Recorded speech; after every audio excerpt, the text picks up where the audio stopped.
Guten Morgen, pagi-pagi. Semangat! Semangat kakak. Pagi hari ini segar banget. Pak ngunyah Pak. Tadi dikasih sama Melani. Oh Melani, makanan sehat ya? Makanan sehat. Dimulai dari hari ini. Iya, jadi makanlah makanan yang sehat. Iya, tadi juga Bang minuman Andre, sehat. aku lihat tadi Bang Andre dikasih makan nasi padang dalam bentuk kapsul ya? Iya. Dan juga Itu aku lebih sehat. betul dikasih nasi bakar Nasi bakar, dalam bentuk tablet. tablet. Lebih ke puyer atau tablet ya? Iya, Kayak puyer. gadget dong. Tablet. Iya, gadget dampak yang- buruk bagi buruk. dampak buruk bagi gadget Dampak buruk gadget ya bagi kesehatan. Yang Ini kita pertama pokoknya nih, hari ini temanya tentang kesehatan, kesehatan ya, olahraga, kesehatan. Yang suka banget, yang sudah keranjingan mainin gadget, baik itu Iya, handphone, hati-hati. laptop, ataupun yang lainnya. Ini ada beberapa dampak buruknya. Kita udah pernah obrolin ini beberapa kali. Iya. Kita ingatkan lagi, insomnia. Insomnia ya. Jadi itu cahaya yang muncul dari layar gadget itu ya atau smartphone bisa menekan pelepasan hormon yang berfungsi Untuk proses proses tidur. tidur. Tanpa disadari cahaya ini bisa membuat pikiran kita masuki default mode network, yaitu kondisi setengah sadar. Ujung-ujungnya bisa jadi insomnia. Bisa jadi ya. Bisa Gua jadi, bisa jadi. Ngerti sih Bang. Jadi karena keseringan liatin gadget, cahaya itu jadi bikin kerja otak jadi default ya. Jadi default. Kebayangnya itu jadi nggak bisa tidur. Jadi akhirnya kita Pantesan, nggak bisa tidur. Betul. Kalau nggak bisa tidur bawaannya mainin gadget dulu deh. Kayak gitu kali Iya, ya. iya, itu jangan deh, jangan bahaya biasa. lah. Pokoknya kalau udah mau tidur bener-bener itu gadget-gadget semua simpen di silent, ya, supaya kita enak tidurnya. Kecuali kalau butuh bangun pagi sih saya alarmnya dari situ. Oh beli Alarm itulah, pakai dong. pakai jam biasa lah ya. Jam, iya. Yang kering Iya, itu kan kenceng. betul. Nah, oke, Pak, yang siap. keluar burung emprit tuh. Diludahin. Biar bangun. Biar bangun. Jamnya gitu. Bangun itu. Selanjutnya nomophobia ya, atau kepanjangan dari no mobile phone phobia. Oh. Ini suatu keadaan di mana tubuh akan merasakan cemas berlebihan kalau dipisahkan dari gadget atau smartphone-nya. Nah. Sebuah penelitian mengungkapkan bahwa sekitar 66% orang kecanduan gadget itu mengalami fobia yang satu ini. Betul. Bahkan kita pernah bahas ya, waktu itu ada di China ya, orang handphonenya lowbat sampai mati, dia teriak-teriak jerit-jerit gara-gara Kayak orang kesurupan. Kayak orang kesurupan gara-gara handphonenya itu mati. Gara-gara baterainya habis. Baterainya habis. Nah, Itu jangan sampai kayak termasuk- gitu ya, sahabat pagi ya. Dan juga selanjutnya ada scrotal hyperthermia. Apa lagi itu? Menggunakan laptop di atas paha bisa meningkatkan suhu di sekitarnya menjadi 6 kali lebih tinggi. Aduh, hati-hati. bisa mengganggu kesuburan ya. Iya, Jadi betul. usahakan itu deh, kalau misalnya main laptop, beli yang tempat laptop itu kan Tempat laptop udah tuh. ada atau Oh. di meja, langsung di paha gini Oh, ya. di paha gitu. Lama-lama kan dia anget. Itu yang bahaya ya. Ada texting thumb. Ya, atau tendinitis. Nah, ini penggunaan jari dan tangan pada gadget dalam kurun waktu yang lama atau jangka yang panjang secara terus-menerus itu bisa melukai tendon, saraf, dan otot-otot. Selain itu, jenis cedera yang lebih parah mungkin bisa dialami adalah mati rasa. Kerusakan otot ini memerlukan pembedahan untuk pengobatannya. Nah. Sebenarnya tendencies atau texting thumb ini dialami sebelum gadget itu sangat mewabah Iya. di dunia, itu dari gamers. Oh gitu. Main game. Main game. Itu kan mereka menggunakan thumb Gini, kan, menggunakan jempol. Itu sudah ada beberapa kejadian yang punya penyakit seperti itu. Sekarang mewabahnya justru dari handphone atau Handphone. gadget. Mendingan pakai yang layar tiup jadinya nggak. Iya, gampang itu. Handphone layar Nanti tiup. mungkin ke depan akan diciptakan handphone layar tiup. Selanjutnya tinnitus. Nah, Ini bagi yang sering menelpon lama dengan ponsel bisa terkena resiko Tinnitus. tinnitus. Penyakit ini bikin telinga sering berdenging. oh, nih. Nging. Wah, kayak putul ya. Ya.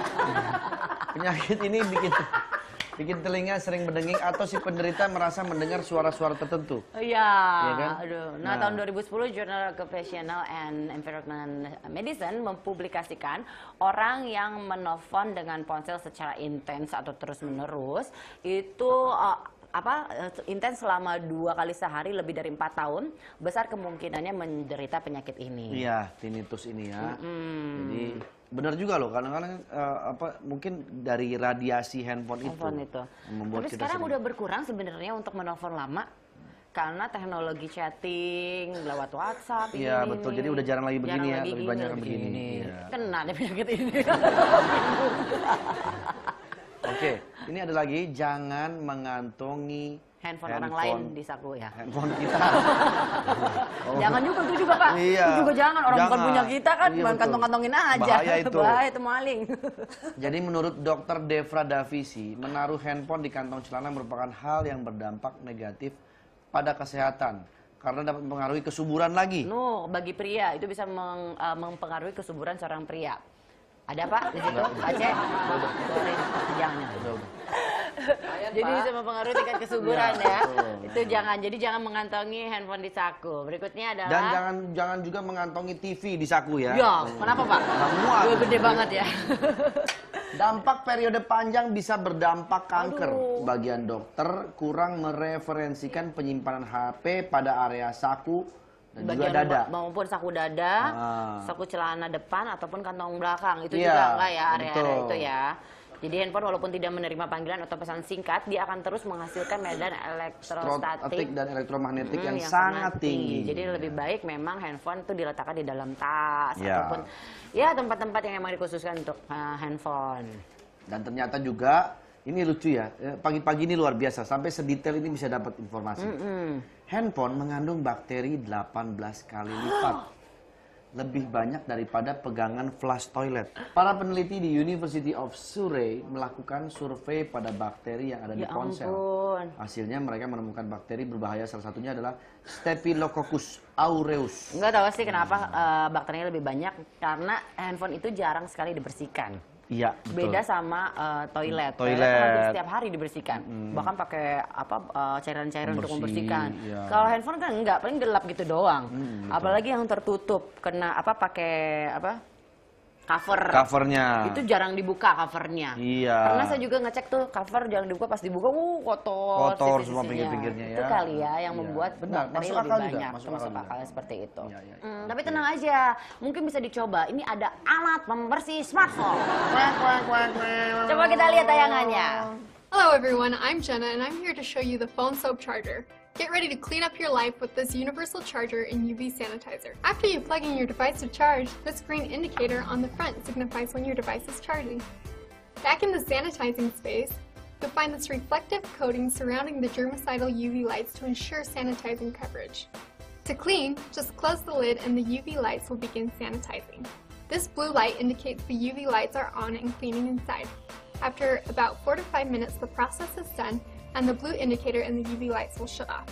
It's fine to open the lid at any point during the sanitizing process, as the UV lights will shut off automatically. And that's the phone soap charger. We know your phone and your immune system will appreciate the daily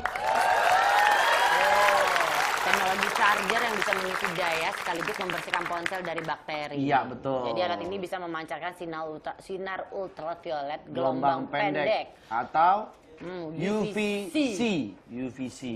Ya. Pokoknya bisa membunuh si bakteri tersebut yang menempel Betul. di ponsel. Sinar UVC ini mampu melewati sel bakteri juga. Ini luar biasa sekali ya. Bolehlah kalau bisa dijual secara bebas di Indonesia mungkin. Kalau Bisa. tahu agan-agannya, tolong dong. Kalau nggak cek IG kita, kasih tahu lah Iya. informasinya. Ntar kita sebarin buat sahabat pagi kan. Betul. Dan kamu tahu nggak, kenapa bakteri itu bentuknya kecil apa gede? Kecil Pak, tapi saya belum pernah lihat bakteri itu sebenarnya bentuknya apa. Bakteri yang ada di handphone misalnya, atau bakteri yang kita tahu ini namanya apa gitu, bakteri Betul, apa. bakteri itu memang kecil-kecil ya. Heeh. Kenapa bakteri itu kecil-kecil? Karena Coba, bakteri. Heeh. Jadi bak isinya teri, kan kecil-kecil. Nah ya, kita lihat bakteri yang terdapat di ponsel. Nih, lihat nih. ilmiah. Nih, Ilmiah. nih, tuh lihat tuh nih. Ih, ngeri ya. Nih, dicolok jamur-jamur ya? nih. Geli ya. Ini yang terdapat di ponsel nih. Nama Hati-hati ya. bakterinya apa aja tuh? Bakteri jengki. Bakteri.